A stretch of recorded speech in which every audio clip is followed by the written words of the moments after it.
Bienvenue dans Regard croisé sur New World Info. Vous êtes bien sûr en direct sur votre chaîne.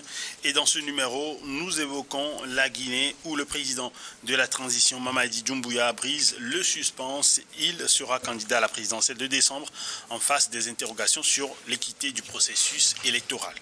Au Nigeria, c'est une vive réaction des communautés religieuses face aux menaces de frappes américaines liées à la situation sécuritaire. Chrétiens et musulmans dénoncent une émission. Au Cameroun, l'appel à la paralysie lancé par Issa Tiroma Bakari dans les grandes villes trouve un écho particulièrement fort à Douala. Quelle lecture politique? On en parle dans cette émission. Et puis au Togo, la diplomatie togolaise s'active aux côtés de la France pour la paix dans la région des Grands Lacs. Une mobilisation internationale se dessine. Pour évoquer ces différents sujets, j'ai deux personnalités importantes de notre émission. Vous les connaissez déjà. Dans cette émission, j'ai avec moi Germain Pouli, directeur de publication de Togo Réveil. Germain, un plaisir de vous avoir. Bonsoir Helmut, bonsoir à tous les téléspectateurs de New World TV. C'est un grand plaisir aussi pour nous d'être en regard croisé. Bien sûr. Alors, le regard, il n'y en a que deux qui vont se croiser. Peut-être je vais m'immiscer par moment. Pourquoi pas pour que ce soit trois. Et le deuxième invité, c'est Mathieu Tamam, président de l'association Génération d'Impact. Un plaisir de vous retrouver. Merci. Bonsoir Helmut. Bonsoir au doyen Germain et bonsoir aux téléspectateurs. Alors, on lance donc cette émission Regard croisé.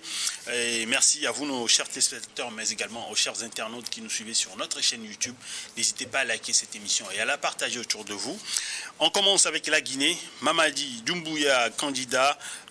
Une surprise ou une continuité logique du processus? J'avance la première question à vous, monsieur Tamam.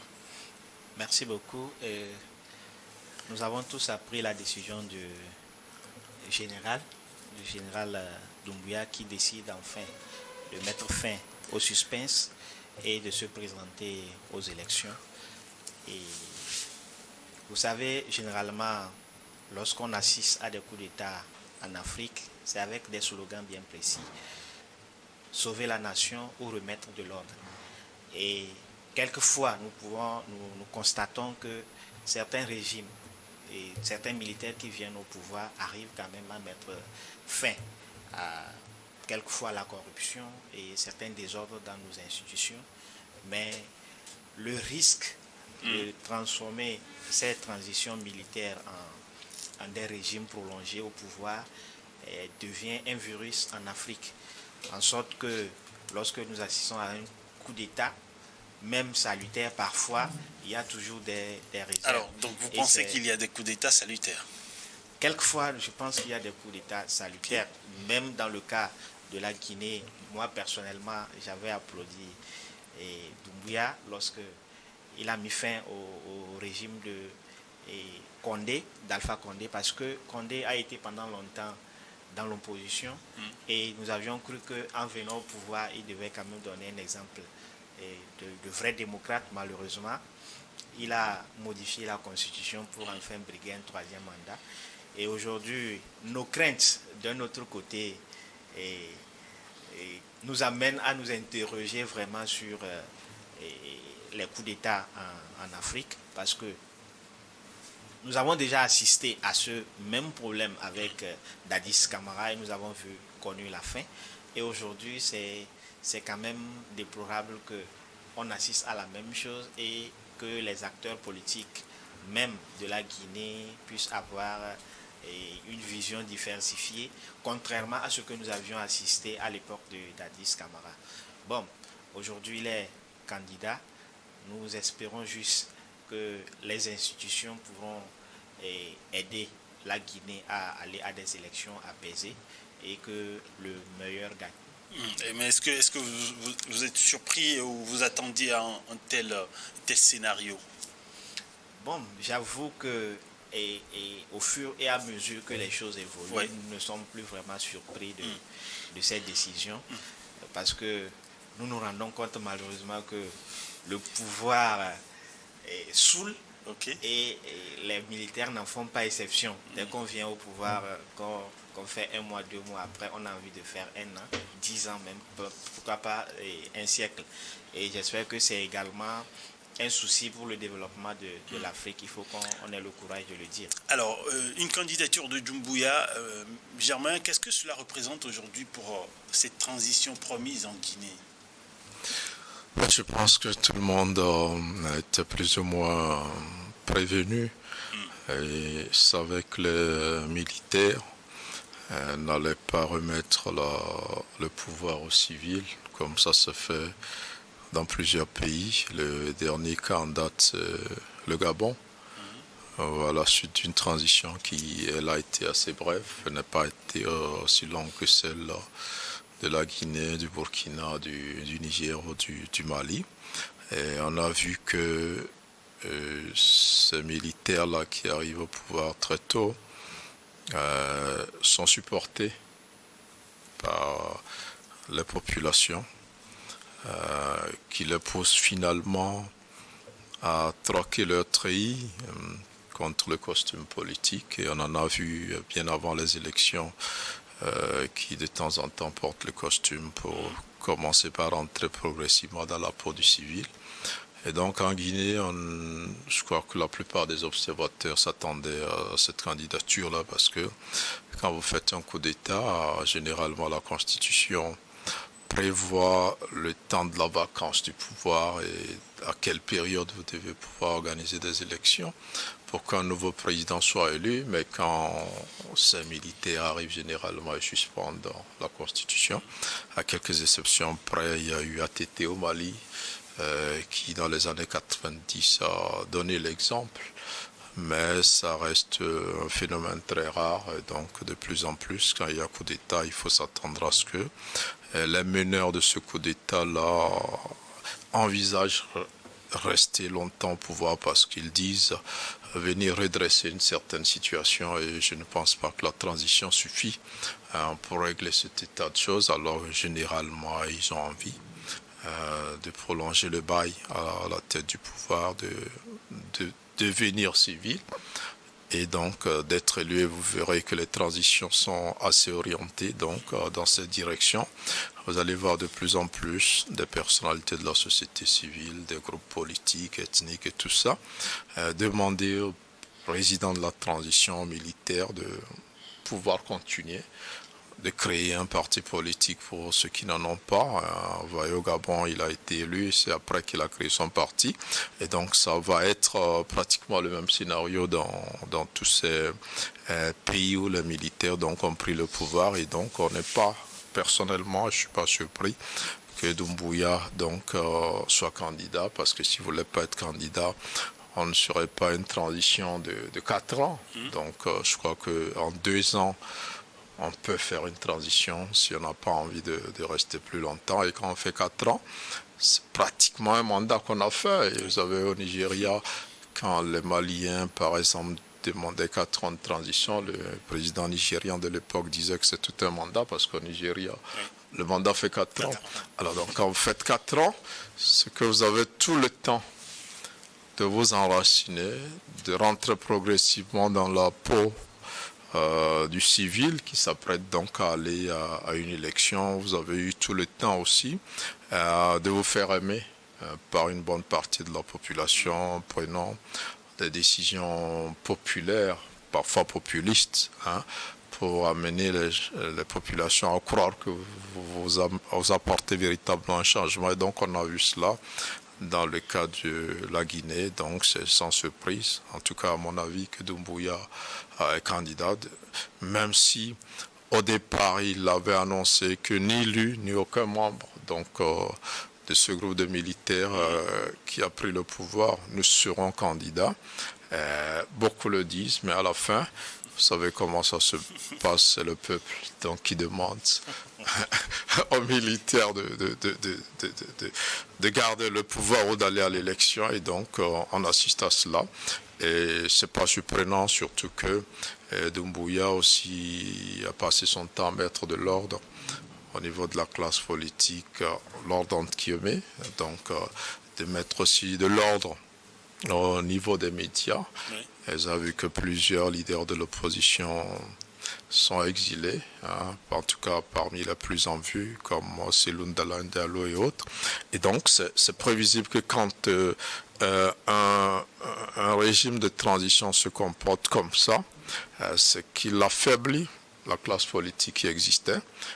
Ça réjouit parfois les populations qui pensent que ces politiciens-là, il faut les dégager pour voir émerger une nouvelle race d'hommes politiques. Et donc je pense que c'est véritablement à cela qu'on assiste en Guinée. Ce n'est pas du tout surprenant que Doumbouya soit candidat et que, vu qu'en face de lui, il n'y a pas véritablement de challenger assez bien organisé, vous verrez que d'ici la fin du mois de décembre, comme ça se fait au Gabon, probablement que le général Doumbouya sera élu en tant que civil à la tête de la Guinée. Alors, quand vous le dites comme ça, on a l'impression que vous avez déjà une idée sur les résultats. Je vais revenir avec vous tout à l'heure. Qu'est-ce que cela, cette candidature, quelle garantie d'élection libre et transparente aujourd'hui en Guinée? Est-ce que la population peut encore y croire? Bon, et vous savez, nous avons un problème de confiance entre les populations africaines et les institutions de la République. Et surtout que lorsque un homme d'État ne tient pas à sa parole, sa crédibilité est déjà remise en cause. Et donc, comme le doyen a touché du doigt un certain nombre de choses, comme affaiblir la classe politique qui existait, je pense que c'est derrière, il y a une manipulation pour atteindre des objectifs, un agenda caché en fait. Et quand c'est comme ça, nous ne voyons pas un tel monsieur avoir une volonté d'organiser une élection transparente. En tout cas, il n'y aura pas de garantie nécessaire pour parler d'élection transparente. Ensuite, au niveau de la participation, il y aura un déséquilibre total entre lui, qui a la machine de l'État avec lui, et des opposants déjà affaiblis qui ne pourront pas vraiment faire grand-chose sur le terrain. Donc la garantie, c'est peut-être compter sur le pacifisme des Guinéens qui doivent comprendre quand même que, quelle qu'en soit la situation, il faut quand même conserver un certain nombre d'acquis, surtout la paix, pour que nous n'assistons pas à des élections violentes où à chaque moment, après les élections, il y aura une crise, il y aura des morts, etc. Inutile d'ailleurs. Donc vous pensez que le vin est tiré, il faut être fataliste côté guinéen, c'est ça? Excusez-moi de le dire, pour moi, je peux affirmer que le vin est tiré et que au soir des élections, Doumbouya sera plébiscité. Et ce qui est beaucoup plus inquiétant, c'est pour combien de temps, combien de mandats il fera, puisque je pense que la nouvelle constitution a modifié le nombre d'années au pouvoir, et ça montre quand même cette volonté de perdurer ou excusez-moi le terme, de s'éterniser au pouvoir. Bon, il s'agit maintenant pour la jeunesse guinéenne peut-être de prendre conscience, ou d'ailleurs la jeunesse africaine dans son ensemble, de prendre conscience et commencer à repenser la République dans tous nos États. Comment arriver à des États où nous pouvons participer aux élections de façon paisible et transparente, avoir des dirigeants que le peuple s'est choisi, et s'assurer que après un ou maximum 2 mandats, qu'on puisse passer la main à une autre personne. Parce qu'aujourd'hui, pour moi, il n'y a pas de différence entre militaire et puis civil, parce que dans le jeu politique, finalement, on fait la promotion de vous m'excusez le terme, on fait la promotion de la mauvaise foi, la manipulation pour atteindre ses objectifs. Alors, Germain, pensez-vous que l'opposition aura une lueur d'espoir de pouvoir contester ces résultats s'il arrivait? Parce que, à vous entendre, on a l'impression que Doumbouya est déjà sorti vainqueur, gros vainqueur de ces élections. Oui, non, je crois qu'on est en politique, on ne peut pas reprocher à Doumbouya d'affaiblir son opposition et de se tracer un boulevard pour remporter l'élection. Ça se fait dans tous les pays.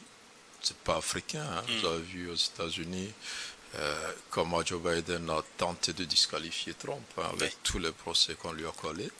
Vous avez vu en France à l'affaire Fillon, où c'était celui-là qui aurait pu déranger un peu à l'époque, il a été disqualifié sur l'affaire des emplois parlementaires. Vous avez vu un peu récemment au Bénin, où les démocrates aussi se sont fait éliminer comme des bleus et tout ça. Donc, partout dans le pays, ceux qui ont le pouvoir profitent de certaines erreurs de l'opposition, donc pour fragiliser l'opposition et s'assurer donc une victoire. Donc on ne va pas le reprocher à Doumbouya.